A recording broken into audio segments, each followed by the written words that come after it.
Modern physics correlates with relativity, with the idea that space is a low-density vacuum, an almost perfect vacuum with no energy. And therefore, it cannot hold up planetary bodies or even universes. This is relativity in today's physics. This is illustrated by scientists Albert Einstein, vaguely, and other scientists. The Mitchell and Morley experiment that tried to get a perfect acceleration force for light, the cosmic effect. What is it that when two bodies are so close together, what is that space, because they are similar masses, exist of that is compressed between them? If you when you see this or view this video, uh, as well as already know, uh, dark matter is space. It is a vacuum. With my thinking on this, big thinking, uh, is the idea that it works a negative space field, which means there's no detectable energy except for virtual particles that they observe. The vertical properties or particles exist in the Newtonian frame, and that is that as the planets exist and are in motion, orbiting at certain velocities and rotating, they exert uh, a charge between them. And this is Newtonian physics. Uh, what I mean to say is all these stars, like a solar system, they all work in harmony and they all work in uniformity, and they are consistent. And they are consistent to the Hubble sphere, the expansion field, which is space. So these positively, and this is not in your textbooks in universities, so the positive planetary bodies made of the same stuff that repel, as in the Casimir effect, uh, put a negative charge between them, which the cosmic experiment tried to find proof of. Um, Now, this charge is relative to a low density charge, and it must be doing something to make it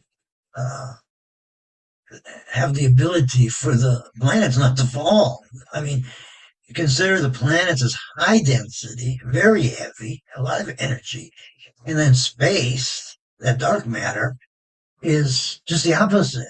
It's low density. There's no detection of any energy, but yet the planets don't fall. My idea comes from the Alcubierre warp drive. The negative energy produced in space, as Michael Alcubierre, uh, explains in his theory on warp space, or the space bubble, or exotic matter. Now, this may be exotic matter, but it's space. Instead of the attraction, the space vacuum sucks up the energy in the planetary bodies, or that energy, and it makes it neutral. So this parallel neutralism between matter and deep space is a negative charge, weightlessness, no time dilation as you accelerate, and the space, just the opposite of positive matter, negative energy, or negative matter, which is dark matter or dark energy, does just the opposite. Now, this is not in relativity or any in the textbook.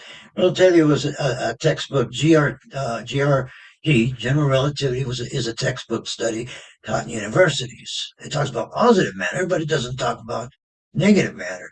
Uh, it illustrates gravity, but it doesn't.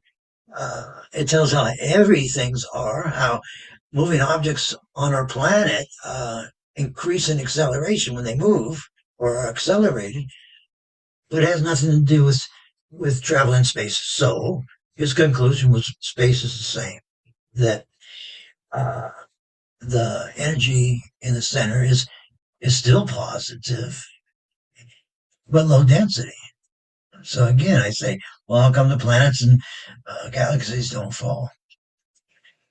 In this video is, in all my videos and books, I illustrate a perfect vacuum space field, a push force at the Hubble rate. Now, again, they said this pressure from pushed on negative energy or empty space or space itself is low density. But if the field is, the dark matter is low density, and the Hubble sphere, the balloon that's expanding our universe, is getting bigger. It's putting pressure on the space, on this low density. And instead of a low density, it's rippled by the expansion, which is greater than the speed of light, as Hubble explains it. Though it's only 3 miles a second. Just think about what it's pushing on, all the galaxies. So the sphere intensifies the negative pressure that is in dark matter or space itself. Think of it as create, falling in the ocean and creating these big waves. It doesn't add a constant. In other words, it just creates waves by getting bigger. And this causes the universe to accelerate. Hope you like my videos. I just wanted to put this in.